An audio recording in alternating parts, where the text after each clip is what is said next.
Hello everybody, how's your day been so far? Cold and wet, miserable here. Well, not so wet, but not a pleasant day still. It's winter, so what do you expect? I'd like to share a little story with you today.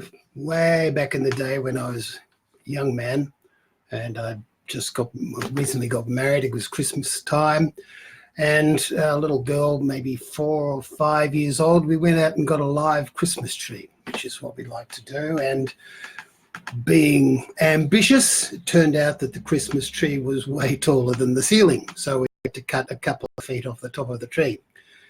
So we chopped the top of the tree off and put the big tree in the corner, and the whole family, mother, me, and our daughter, decorated the tree in the corner, and it looked lovely. And I thought, well, what can we do with the bit of tree that's left over? I said, I don't know. Why don't we give our daughter a little tree for her own room?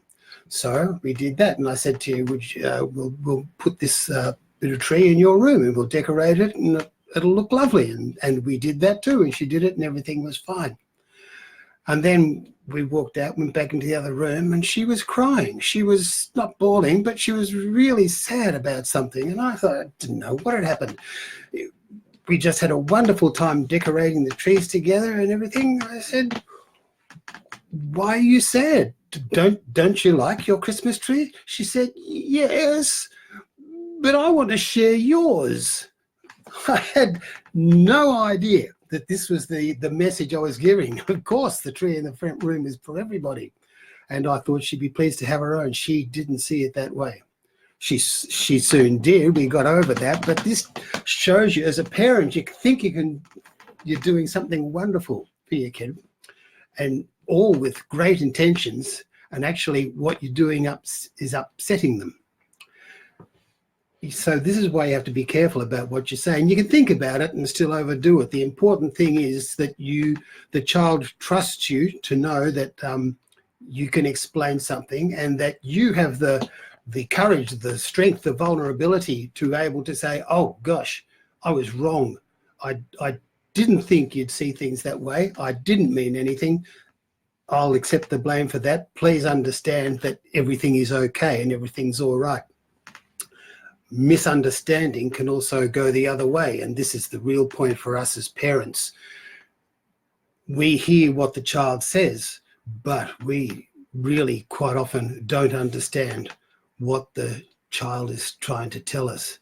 The big example of this is what goes down as misbehavior, and we think the kid's acting badly, when really our children are trying to tell us that they're frustrated about something. They are trying to get a message through to us, and we're not getting it. And not a conscious thing, but the only thing they can do is to what we call play up. They've got to do something to act out their frustration or to get their message across to us, because we're not understanding what they're saying. We're not understanding what's troubling them, what's distressing them.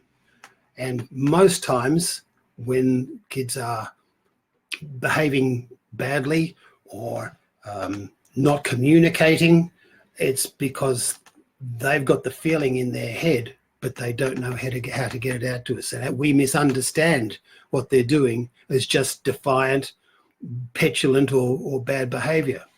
It's important in any relationship, but certainly in a parent-child relationship, that the understanding goes both ways.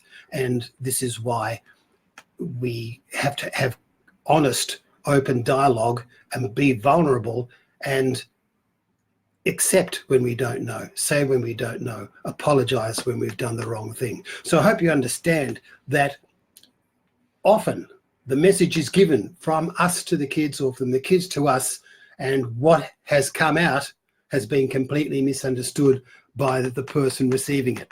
So take that with you. Just one more thing. I've mentioned this book a couple of times. I've quoted from it.